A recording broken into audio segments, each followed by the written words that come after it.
Sugar खाते हैं, मुसलमान गाय खाते हैं।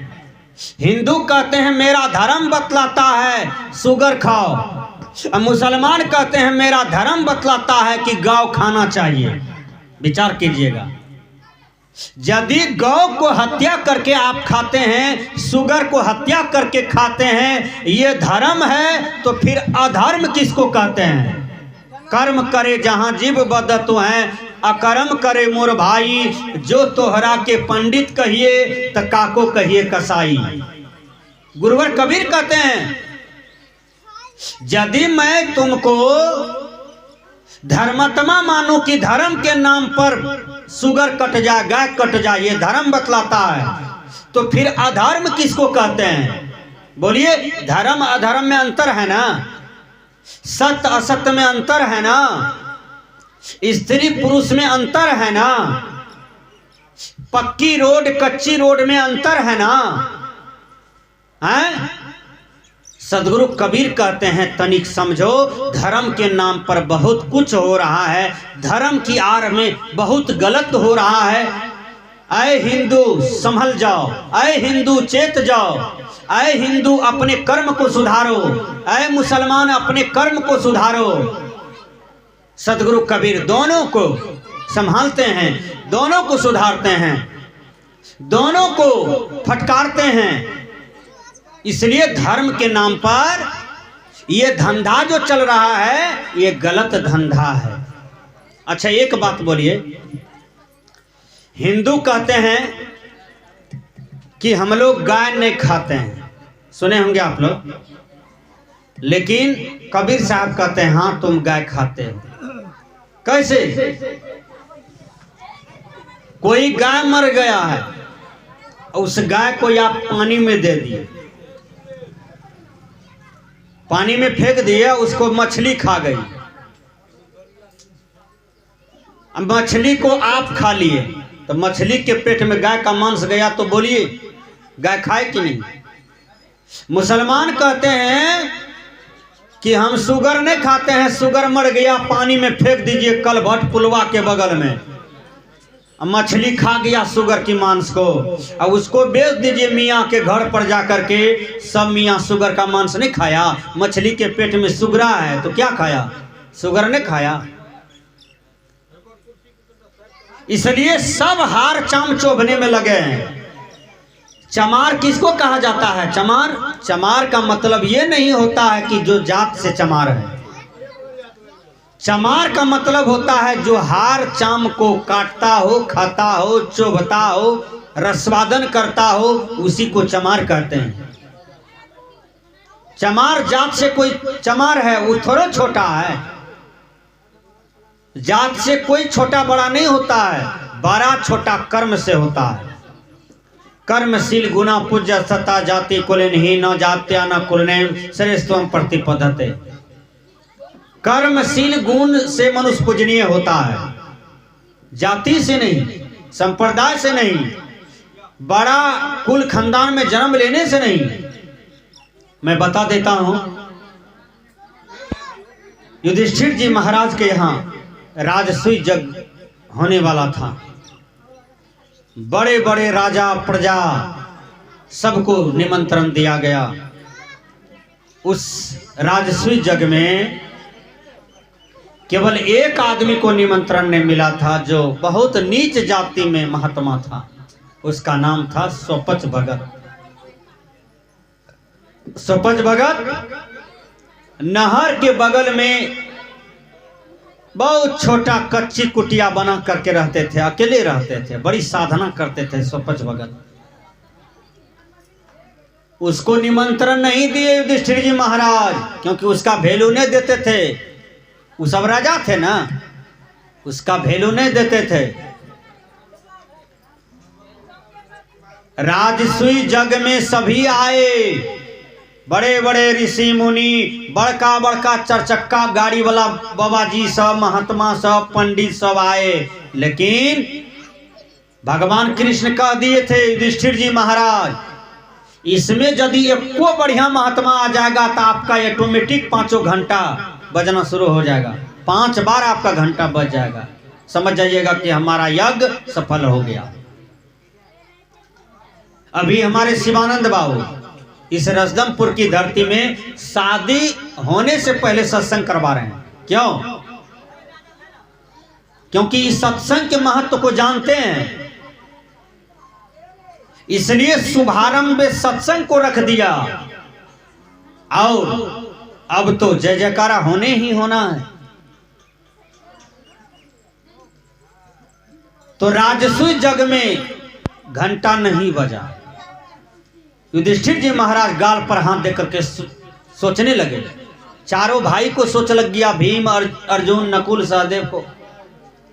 भगवान कृष्ण भी चिंता में पड़ गए। भगवान कृष्ण कहते हैं, युधिष्ठिर जी महाराज, इतना दान पुण्य किए, इतना खर्चा किए, क्यों नहीं घंटा बजा? जानते हैं आप कहां भूल किए हैं? आपका पड़ोसी है, यहां से 1 किलोमीटर घर है स्वपच भगत का। हे युधिष्ठिर जी महाराज, आप जाइए और स्वपच भगत को दल दे दीजिए, निमंत्रण दे दीजिए, उसको बुला के लाइए, वो खाएंगे, आपका यज्ञ सफल हो जाएगा। सजना, भीम गए स्वपच भगत को दल देने के लिए। स्वपच भगत स्नान कर करके जाते भोजन में, तब तक में भीम पहुंच गए। कहा, है बाबा जी, बाबा जी, अरे बाबा जी। कहा, क्या बात है जी? कहा, चलिए, हमारे भाई राजा युधिष्ठिर महाराज आपको निमंत्रण भेजे हैं, हमारे यहाँ भंडारा होगा आपका। कहा, चलिए। कहा, चलो, मैं साधु हूं, हमको जो बुलाएगा जाएंगे। अभी यही रसदमपुर गांव है, यहाँ तो मैं सैकड़ों बार आया हूं। जो बुलाते हैं हम आते हैं, और जो नहीं बुलाते हैं तो नहीं आते हैं। कहा, चलो। तो कहा, वैसे चलो, जल्दी चलिए, हमारा यज्ञ भंग हो गया है आप ही के बिना। कृष्ण भगवान भी बोले हैं आप ही का नाम। पता नहीं कितना शक्ति है बाबा जी में, घरों न है रहने के लिए, इसमें शक्ति है। धुरंधर बाबा जी प्लेन से उतरा है, 4 चक्का गाड़ी से उतरा है, उसमें शक्ति है न।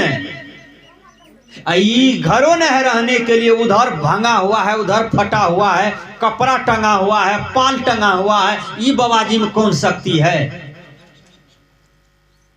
देखिए, भीम को घमंड था।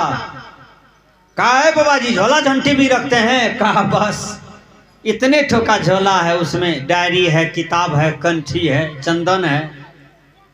कहा, कहाँ है? दीजिए जल्दी। कहा, लो, उठा लो उसको। कहा, आपको भी कपार पर उठाएंगे, हमको जल्दी जाना है। कहा, पहले मेरा झोला तो उठाओ। झोला उठाने गया तो उठवे नहीं कर रहा है। अब लो, फेरा हो गया।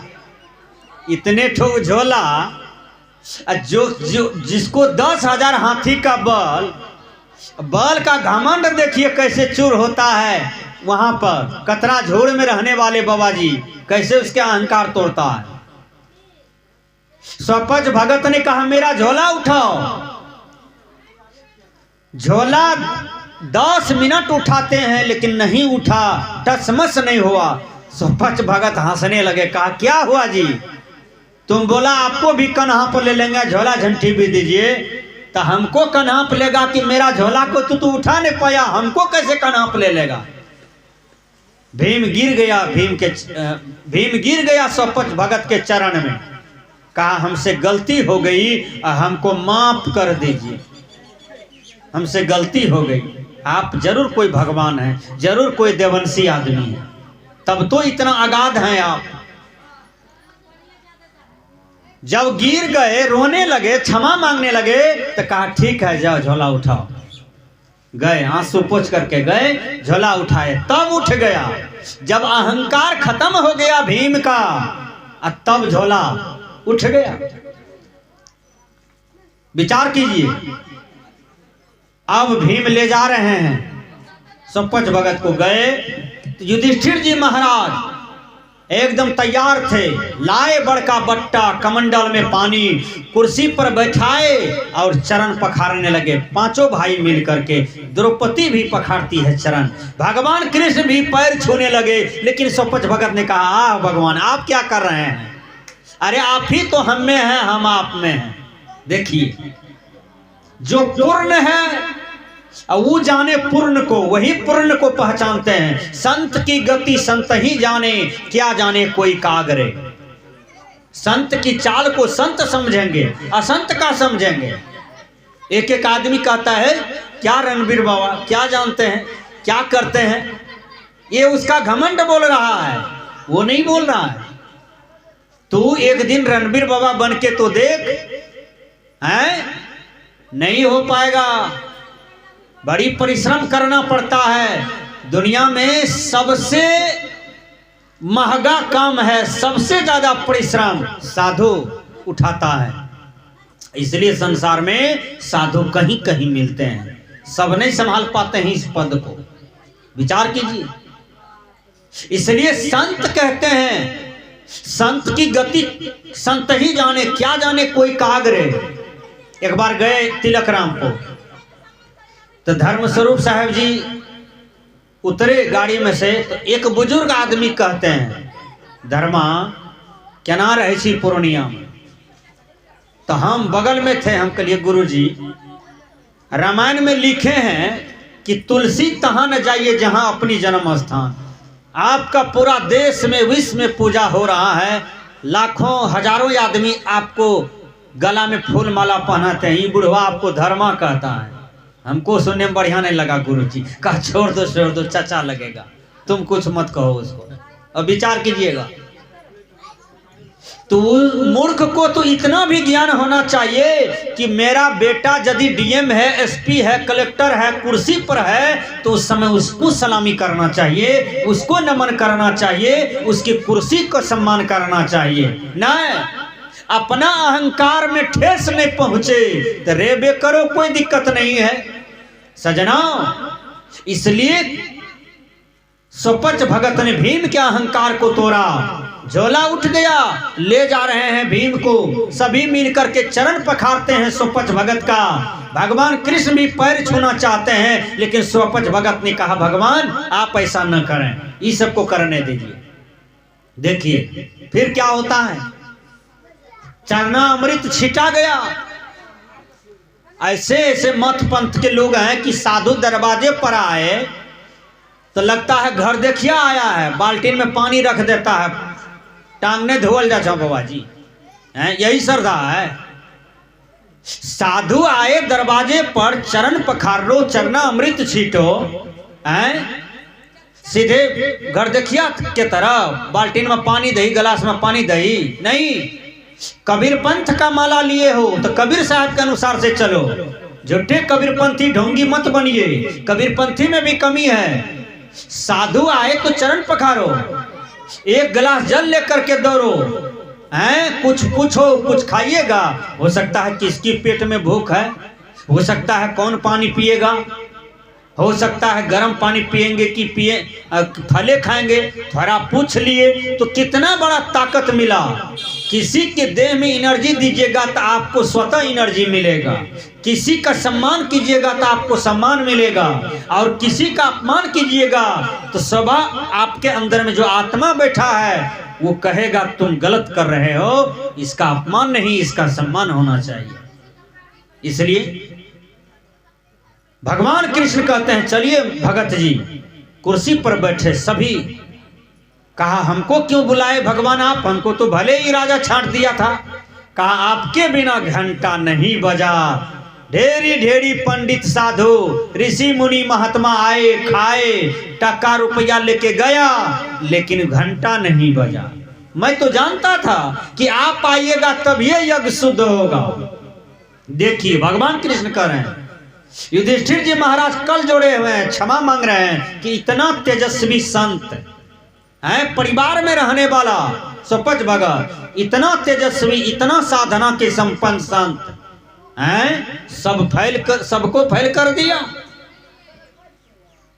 कहा जल्दी भोजन कराओ। द्रौपदी 56 प्रकार का भोजन रच रच के बनाई, आई भोजन कराती है। सभी भोजन को यक्के में मथ दिए, ये कर लिए। 1 घंटा बच गया। भगवान कृष्ण तो एकदम नाच करने लगे। युधिष्ठिर महाराज भी खुशी से झूम उठे, वाह मेरा जो करोड़ों टका खर्च हुआ है अब हमको सफल हो गया। घंटी बजा तो सबके अंदर में खुशी हुआ कि एक पूर्ण संत, एक बढ़िया संत आया। तो घंटी बजा, एक कर लिया तो 1 घंटी बजा, दूसरा कर लिया तो 2 घंटी बजा, तीसरा कर लिया। द्रौपदी देख रही थी ऊपर से, कहें छोटका जात का बाबाजी नहीं था, 56 प्रकार के दिलिए बना खाए ले कि रस ला खेते तो नाम हेते, सबका मैथ दिलक आई बस गुड़ के खा रहा है। केहन बाबाजी से तीसरा कर तो ले रहा था, तब तक में द्रौपदी के मन में पाप आ गया कि छोटका कह दिया। 10 घंटे रुक गया। देख लीजिए 5 घंटा न बजता, तीसरे में रुक गया, क्योंकि द्रौपदी जो वहां दूस दिया अंदर उसको जान गए सोपच भगत। जब भोजन रुक गया, अब भोजन पर से हाथ धोकर के जाने लगे तो भगवान कृष्ण कहते हैं रुकिए रुकिए बाबा, रुकिए रुकिए, गलती हो गई हमसे, क्योंकि कृष्ण जानते थे कि कहां पर पाप हो रहा है। द्रौपदी को मंगवाए, फिर 5 पांडव के सामने में द्रौपदी गिरी सोपच भगत के चरणों में, कहा बाबा आपके प्रति हमारे मन में पाप आ गया था बाबा, इसलिए गलत नजर से आपको देखे हम कुछ काल के लिए, हमको क्षमा कर दीजिए। तब उसको क्षमा किया, फिर 2 कर खाए, 5 घंटा बजा और युधिष्ठिर जी महाराज का यज्ञ सफल हुआ। तो बोलिए संत का चरण में कितना शक्ति है? संत सदगुरु का चरण में कितना शक्ति है। कहते हैं तीर्थ गए 1 फल। हमारे यहां से लोग तीर्थ भी जाते हैं, काशी मथुरा अयोध्या वृंदावन द्वारका अयोध्या सब जगह लोग जाते हैं तीर्थ में। लेकिन सबसे बड़ा तीर्थ है मन की पवित्रता। तीर्थम परम किम स्वमनो विशुद्धम, शंकराचार्य के दर्शन में आया। उत्तम तीर्थ क्या है? तो जिसका मन शुद्ध है, मन पवित्र है, अब वो कहीं भी है कर्म कर रहा है तो उसका तीर्थ हो रहा है। अयोध्या गया, क्रोधी का क्रोधिये है, कामी का कामिये है, पापी का पापिये है। अयोध्या घूम के आया, जैसे के तैसे है, नंगा का नंगे आदमी है।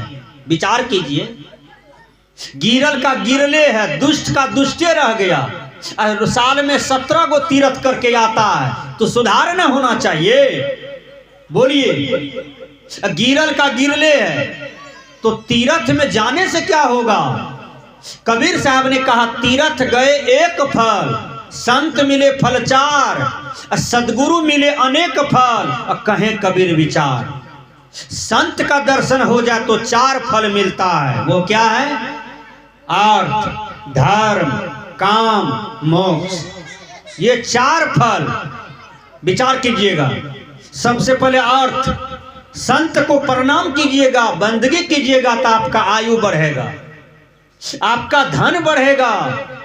संत का सेवा कीजिए, कभी कभी गमछा दान कीजिए, कभी कभी 2 टुक कपड़ा दान कीजिए। खाली ट्रंक में सैतते जा रहे हैं। कभी 1 ठो गमछा ने दिए हैं किसी महात्मा को आज तक? द्रौपदी दिया था साड़ी चीर करके, तब न दुशासन जब साड़ी खींचने लगा तो साड़ी दे दिया। भगवान, कर्म का बदला मिल गया। बोलिए, इसलिए कर्म का रिजल्ट ही आपके जीवन में आएगा। इसलिए कर्म अच्छा कीजिएगा तो फल अच्छा है, कर्म गड़बड़ है तो रिजल्ट गड़बड़ है। परीक्षा में जैसा लिखिएगा वैसा ही अंक मिलेगा आगे, उसी तरह से फर्स्ट, सेकेंड, थर्ड, अब फेल डिवीजन आपके सामने में आ जाएगा। तो संत कहते हैं कि संत सताए 3 गए, धन धर्म अरुवंश, नहीं मानोगे तो देख लो रावण कौरव।